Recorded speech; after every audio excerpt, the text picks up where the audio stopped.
Storm isn't totally new for people who have lived in Denver for a while. Back in 1983, a storm that was similar to this one came through. It was even stronger, and that didn't stop the Broncos. I think all of us woke up yesterday and saw how cold it was, and we were willing to go anywhere as long as it was inside. Former Bronco Tom Jackson there saying that cold's not going to stop them from practicing. Probably wasn't going to stop our journalists from doing their jobs back then either. Will probably be sometime after 5 o'clock on Saturday when the world knows whether the Broncos' new method of training for AstroTurf games has been successful. Question though, was it successful? Oh no, I will tell you exactly what happened. That is Kurgan Hall, I believe, where they are practicing.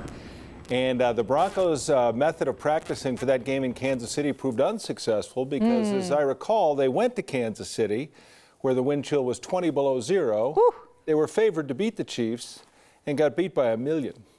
It was one of those miserable last end-of-year games in Kansas City. So glad we could give you this reminder of this moment in time for you. Man, Kansas City, that was one of the coldest games ever, it seemed like. And they got beat 48-17. I mean, it was a blowout. It was freezing. You made a road trip. They did make the playoffs. So not a good core memory for you? The memories aren't great. It's fun to see you, though, in 1983. Oh, I love seeing me. We do, too.